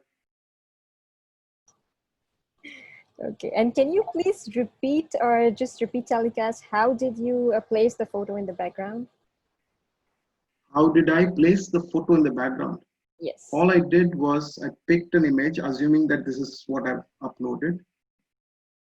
So all I do is, okay, let me do that again. So if I have this picture, okay, I've just dragged and I placed it here. Right now you can just try to play with the alignment. Okay, it is aligned, but I don't like so much of space on top. I need to edit this. So double click, pull down, and you can play with something called layers, although technically it's not called as layers, but the concept is same. So what you're doing is you're playing with the position. So right now it is at the background. You can make it forward, you can go back. Yeah, this is how you can play with layers within Canva. And this probably I can put it in. Any more questions?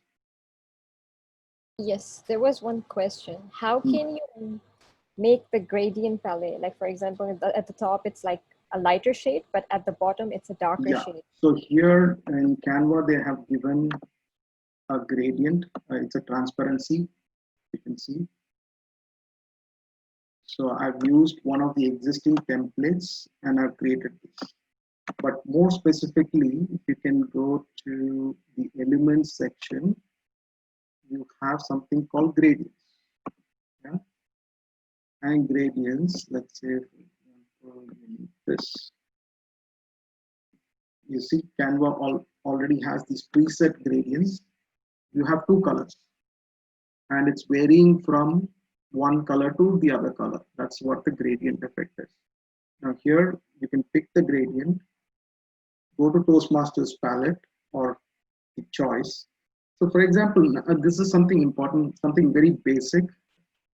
All these colors have a hex code. Yeah, you can see that when you hover over it, you see the code 772432. That is the hexadecimal code for that particular color. And this code is actually given in the brand guidelines. So all you need to do is if you type 772432, yeah, that's the TMI color, right? So I want to pick this. That's the first color. Then I want to pick the second color. I'll pick the blue, or maybe yellow, or maybe the blue. So you see, you have a gradient effect. So you're not checking the gradient of that particular poster. But I don't like this gradient. I'll stick to the original one. You can do undo, Control Z, Control Z.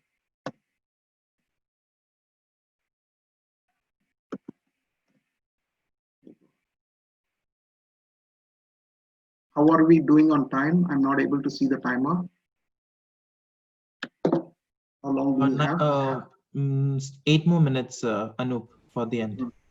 So another thing which I want to point out is you have a lot of collaboration tools. So for example, this particular poster, I would like to share with one of my team members. All you can do is just go to share, go type in, let's say, for example, whoever you want to share, put their email ID. You can give them the rights. Share a link to use as a template, especially if we are creating templates for a particular division, club. Then if you have a team of multiple people helping you create posters within the club, then all of you have the shared template. Another place to have a quick review session is share the link as a view.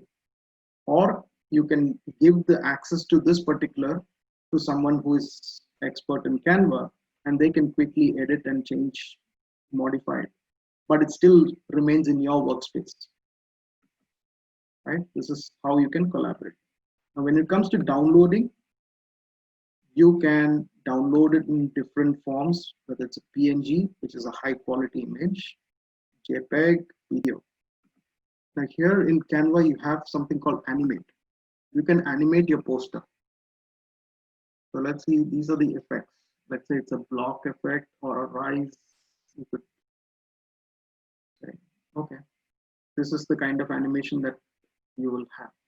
It's a 15 or yeah, this is a quick GIF kind of an image that you can export out. You can change the effect. Maybe it's a tumble effect. This is how you can create and then quickly use the GIF format and say, okay, this particular page, I want to download page 3. What will happen is it will say page3.gif will be downloaded, or I think it will be called Gardens Toastmaster Club 3.gif. That's how you create a simple animation. But if you want to create videos, you can do that here. For example, let's say this is something, I want a video element. You can quickly search for videos.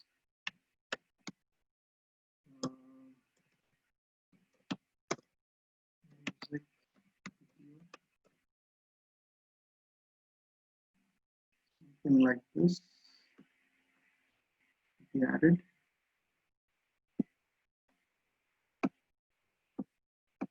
Now you have a poster with a video element in it. And you can even crop the video content if you want by just dragging and saying, okay, I don't want the first 1.2 seconds. Or you can, it's limited, but it is effective, at least for some simple posters. You can do all this on Canva. You can also add music. Toastmaster Anu, people are asking question regarding the music, the word, how you have structured it. Is it like brand compliant? It is compliant. If you see, it is Montserrat. I'm not changed the font. It's still Montserrat. That's why I said you can stretch that guideline a bit with gradients for the color, with this kind of elements or effects. You know, the same. I've not changed the font. The font library is same. Let's say if I change into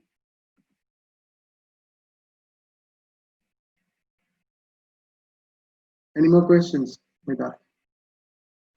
Yes, there is another. I mean, this is not enough. I mean, no, even 40 minutes is not enough, but there's so many aspects to show, but I'm trying to cover most I can. Yeah, any more questions? Okay, so there are a few doubts people are having about what would you say about the picture of this gramophone in the poster? Yeah, there's no what do you say? It's not part of that list what they have given in the brand manual. Okay, because they were having a doubt that usually they're saying it should be about people engaging or yeah, it is, but I would say if you're going for, what do you say, somebody with music and things like that, yes, try to pick an appropriate. I've just picked just to showcase the video aspect of it. I don't have the time to look for an appropriate one. But yes, that's up to your judgment how you use according to the guidelines. And especially if you are competing for the best poster and so on, try to be wise in terms of your choice. Because from a brand point of view, definitely it's acceptable to do this. But does it give the message of a Toastmasters? That's a balance, right? You need to really think hard how I can convey the message of Toastmasters with this particular theme. If you have a Toastmaster who is into music, maybe pick a picture with that. That's a better choice. Sounds perfect. Okay, now there is another, they need a bit clarity on this. Can Toastmaster International logo be only placed on the TMI gradient, or can we place it on plain colors? You can place it anywhere, but make sure that you don't have these white backgrounds. You know, this is a transparent one. I know that we have other kinds of JPEG images which has a plain white background, and that on this another color looks a little odd, looks not so aesthetically pleasing. So they only need to make sure it should be PNG image. Yeah, if it is PNG, and see some clubs for the effect, let's say for example, I want to use a monochrome effect. That means I want to do the entire poster on black and white. And under Toastmasters, you have, if you go to the website, you will have a particular image in the brand portal, which is monochrome. Then use that because it is congruent with what you're trying to do. Example, these are the logos. So you see this logo, this color, grayscale. I would use a grayscale PNG. Download it, and you have the asset in your workspace. If I want to say, okay, I don't like this design, I want it in a landscape format. And luckily, in the paid version, mind you, there is a feature called resize. It is not available in the free one. So this is something that a goodie that you can get if you have the paid version. So I will say, okay, you can put it as a Facebook post. See, copy and resize. What it will do is it will create another project, and the sizing has changed automatically. Of course, now you have to come here and play around a bit to make it everything, all the items in the project has been resized now. So I find this very helpful if you're playing with multiple social media channels and you're hard pressed for time to create specifically for each channel. And the cost of Canva is not that much. It's probably $10 a month, and I use it for my other business. So for me, it's very, very helpful. Can they use maroon color on club poster, or is it only restricted for area posters? No, but you can use all the colors in the palette. There's no restriction. Okay, and there's another one. What should we do for the corporate clubs? Can they use their company logos along with the? Yes, so that's what I already mentioned earlier. So you can actually have the Toastmasters logo. Do not put it side by side, diametrically opposite. Yeah, either the other side of the poster. That's okay. We have exceeded time by 7 minutes, so we'll wrap it up. Yeah, I'll quickly show you one more thing. This is a video that we created for the district. So this is entirely created on Canva. I think you must have seen this on the YouTube channel of district. And this got animation, And you see, you can use these kind of design patterns at the back. That's what Canva gives you. You know, it's complying with the colors, but with subtle stencils, you can enhance that background. You can do all these kind of small little techniques. So you can actually detach that stencil. This is something which I had on another template. I just took it from that template and I used it in this. Yeah. So Canva has already got all these,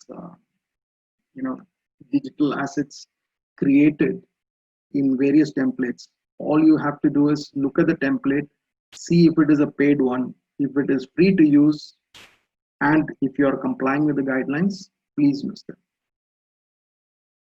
Yeah. Stephen, one more thing I can tell you. I think a lot of people in the area and division will create these posters where they are thanking people and so on. So some of the pictures that you get is not with clear background. You can eliminate some things. There's a cool trick that you can do. Let's say if you get a picture with, what it's doing is the algorithm is figuring out, yeah, and what is the background, and it removes and just creates a nice little image that you can use anywhere. So these are things that you can do to enhance your poster and take away all those distracting elements. So I hope this was helpful. I mean, the learning doesn't stop here. There's plenty more things. I would request all of you to just start exploring. Try to create those posters. This is how I started. 2 years back, I didn't know Canva. I had no idea what poster making was. But last 1 year, I've been doing posters and I've learned a lot. So this has become a little bit of a passion, trying to learn new tools. And yeah, hopefully we'll see fantastic posters from Division L and all of you great Toastmasters. And I would like to thank, first of all of you for taking your time out and coming in for this workshop. Hope it is helpful. Second thing is I would like to thank Stephen for his efforts and the complete support he and his team has extended to us. Of course, thank you, Toastmaster Midhat, for moderating and helping me in this session, and the wonderful facilitators for the poster review, Toastmaster Anita, Toastmaster Shirali, Toastmaster Gayatri, and of course, the other team members who are part of the Division LPR. Today, some of them could not make it, but they are always there in the team supporting us in creating and promoting the values and the message that we want to convey to the larger audience, to the public, and within the community. And we are always there to help you. Doesn't matter whether it's Division L, which club you belong to. Please approach us if you want any help, if you want any guidelines. We would like to help you out. Collectively, we'll grow. Thank you. It was a pleasure. Can we have a big round of applause for Toastmaster Anup? Thank you so much. Thank you so much, Toastmaster Anup. The first educational event of Division L, we knew we made the right choice of having a 2-hour, now this is actual masterclass, 2 full hours of PR tips, what to do, how to create a poster, etc. I can see Soumya can't wait to log into Canva and make the next poster thanking you. So thank you so much, Anup, for that. Thank you so much, Midhat, for moderating the questions. And like you rightly said, Anup, all the facilitators and the Division L PR team. The Division L PR team itself contains around 6 to 7 people, guys. So we have a vibrant, young set of people there in that team. So thank you so much. Thank you all for attending. Before we close, I request all of you to please fill in that feedback form talk about what are the events that you would like to see in the future from us as well, and we will definitely try to do that. So as a parting note, we just want to say thank you to Anup, the entire team, the area directors, the division team, everyone who, even if you did a small part in it, we are really grateful for that. And we hope that next month and in the first quarter, we're going to have one on open houses. We're going to have a podcast. We're going to have one on, I think, pathways as well. So we're going to have a little bit of interactive sessions from a division perspective, and we hope that we see you for all the events as well. So thank you so much. I can only see around 9 or 10 people in video, but I know that there are other people over there. We exceeded time by 13 minutes. We apologize for that, but we hope that it was useful. Please fill in the feedback form and give us critical feedback, and we are sure that we will be able to improve as a division. So thank you so much, all of you, for attending, and we wish you a good evening. Here it's evening. I don't know what time it is across the globe. Good evening, and have a great weekend ahead of you. Thank you.